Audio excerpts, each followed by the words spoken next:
What's up, sophisticated business owners? It is your favorite attorney and business coach, Candace Chantel. And as you know, I am the owner of Chantel Law, where I provide legal services to business owners, as well as I am also the owner of Sophisticated Business Owners, LLC, where I coach and educate business owners on how to do things themselves, such as filing their own trademark applications, creating their own LLC, reviewing contracts on their own, and so much more. All right, so do me a favor, subscribe to my channel, right? Hit the notification bell so that when I go live, you're in the loop and you're getting all the juicy info. And then also follow me on Instagram. All right, so today, business owners, I wanted to dive into chargebacks, okay? Because this seems to be a major issue for many business owners, okay? You get that unfortunate email, right, from the bank or from your payment provider saying, hey, this particular customer has filed a chargeback, right? And we're conducting an investigation, yada, yada, yada, yada, yada. And then they take money from your account. And so because I know this is such a major issue, of course, I had to give you guys my tips on how to defeat chargebacks, okay, when you are a business owner. All right, so number one, the first tip I have for you on defeating chargebacks is to have a well-drafted contract. Yes, contracts rule the world. We know this, okay? So why would it be any different when it comes to chargebacks? So regardless of if you are a service-based business or if you have some type of goods or products, you always want to do business in contracts. So what this means is you want a contract that clearly articulates whatever services you're providing, whatever goods you're going to be sending this customer. You also want provisions in there that discuss refunds, okay? Do you allow refunds?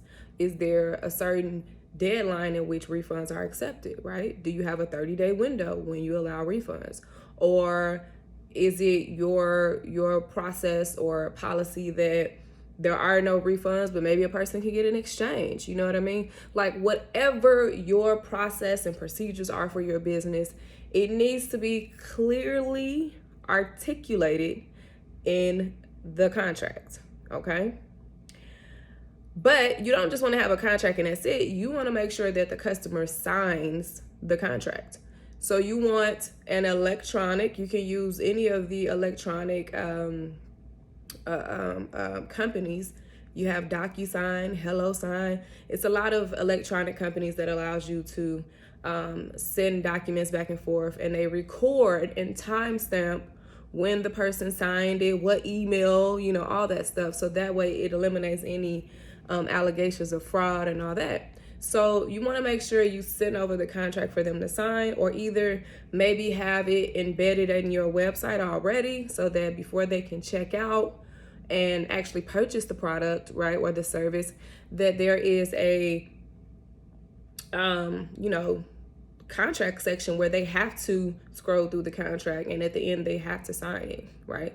Or they have to click a little checkbox that says, I agree to, this particular contract, right?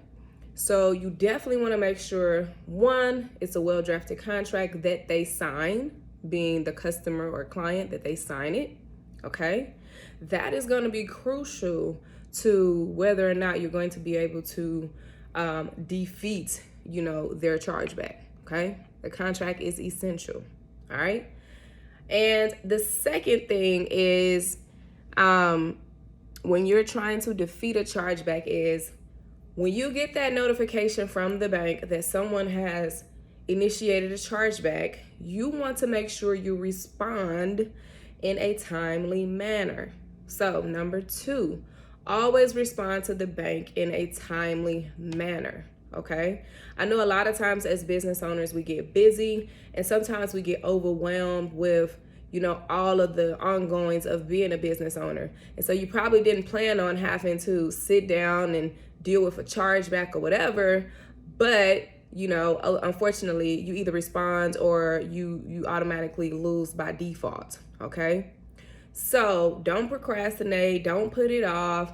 Sit down, reserve some time where you can sit down and actually write out a response to the bank. If they give you 14 days to respond, you better have your response to them in writing within 14 days. I prefer to write all of my responses out. I mean, you can always call the bank and tell your side of the story, yada, yada. But as you know, a lot of times people hear different things. You might say, one side of the story, the bank personnel might type up something that's a little different than what you said. So for me personally, I always will encourage business owners to write out their response, okay? So write out that response in response to, whatever the allegations from the customer, are. So if those allegations are that they never got the goods or product, you respond directly to that. If the allegations are, that you didn't provide the services or whatever, then you respond to that.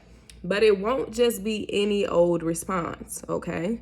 So number 3, the type of response that you are going to draft is going to be very detailed and thorough. So the first thing in responding to the bank and writing your response is you want to make sure you provide legal arguments. And I know you're probably like, legal arguments? Yes, legal arguments. That is the language that the bank speaks. They don't care about your emotions and you saying, well, I did this and I did that and that's not fair and they shouldn't be able to get their money back. No. You have to talk the legal language. So this goes back to my first tip with the contract. So if the customer has signed a contract and now they're asking for their money back, what is that? That is breach of contract, which is a legal term that you can throw into your argument or response to the bank saying, hey, look, Exhibit A, here's the contract that they signed. Okay, I've provided the good or the service to them according to our contract that they signed, right? Whatever section it is that discusses refunds and chargebacks, you want to mention that section. According to this section, there are no refunds, okay? So you always have to tie in the law when you're responding. And I know it might seem a little overwhelming for you right now because you're not a lawyer, right? You're not an attorney. However, it does not have to be super difficult, right? Small little key language like saying breach of contract, right? Or fraud, right? Those little key legal languages is what gets the bank's attention, and it makes them want to side with you because they feel like, well, this person is citing legal language. We don't have any time for additional issues. Let's just, let them keep their money and deny the customer's chargeback. And trust me, I know this from experience, okay? I've handled multiple chargebacks and I've always had success with those chargebacks.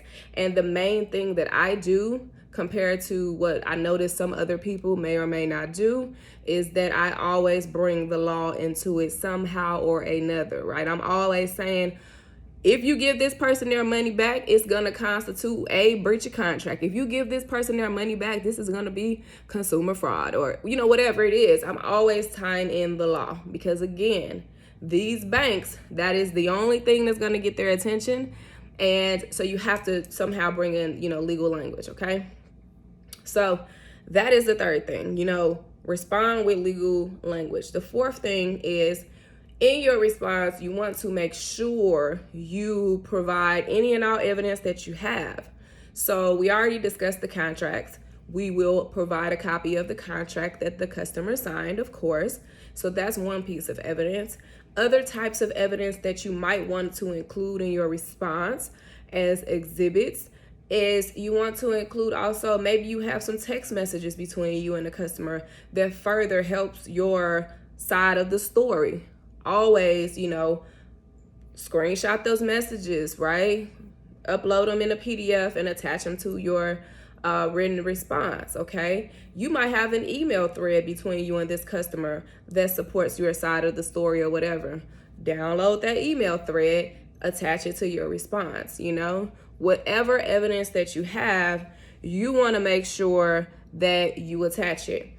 Another type of evidence that you might want to include, if it's relevant, is your website.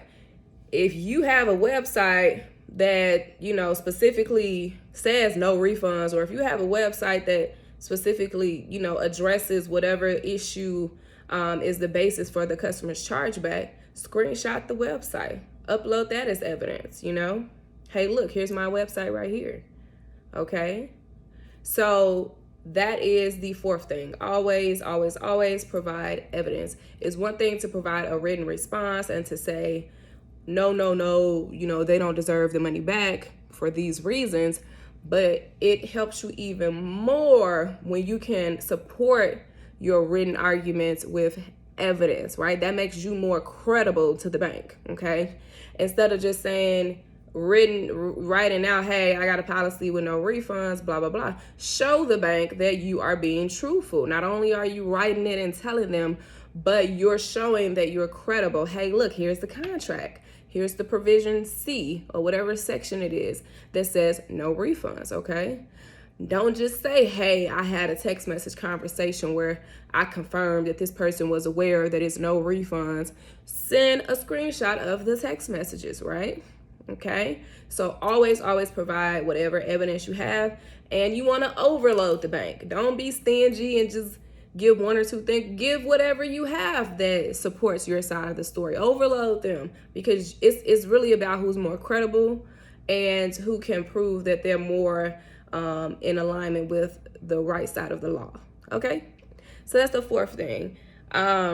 And then the last and final little tip that I would give you on defeating chargebacks is sometimes the bank will come back the first go round and immediately deny your request. Okay, so let me rephrase that. The first time around, sometimes the banks will immediately side with the customer and say, you know what, we reviewed this matter and we're going to honor their chargeback. Okay. If you see the bank do this, you don't have to give up, okay? You can write back again and say, no, I'm requesting a second review of this matter, and reiterate your arguments, okay? And from my experience, when banks come back that first time, it's because they're kind of being lazy and they don't think that you're going to be persistent and challenging the chargeback. So a lot of times they'll just be lazy and just side with the customer and say, well, we found that, the customer is rightfully due a chargeback or whatever, okay? And then they'll say, after our investigation, well, you're entitled to see what they got from the investigation. Did the customer provide evidence or a written statement? If so, you're entitled to see that, okay? Because once you see that, you might be able to find some loopholes or see that the customer is lying about some things, and you might have some other evidence that will contradict what they have said. So that's my last and final tip, is that if they come back the first time and it's not in your favor, you can continue to challenge it, okay? And typically, from my experience, that second challenge, they always will typically rule for the business owner, okay? Like I said, sometimes the banks can be kind of lazy and they don't really do too much of a thorough review. So those are my tips. Those are my 5 tips on how to defeat chargebacks as a business owner. All right. So I know this information will help you. It has helped me in my business. It has helped a lot of my clients, a lot of my friends as well. So be sure to implement these practices and policies with your business. Sorry, not practices and policies, but yeah, be sure to implement these things in your business and when you're handling chargebacks, and I think you will have great success. And then also do me a favor. If you have not already, hit the subscribe button and also hit the notification bell so that you can fully join the tribe of sophisticated business owners here on YouTube and get all the juicy information. And then also go and follow your girl on Instagram at Sophisticated Business Owners. And then share this video with your business buddies. I mean, don't be stingy. Other business owners need to know this information, right? Of course. All right, business owners. So until next time, if no one has told you today, I love you, love you, love you, love you, love you. And I hope you have an amazing day. All right, until next time.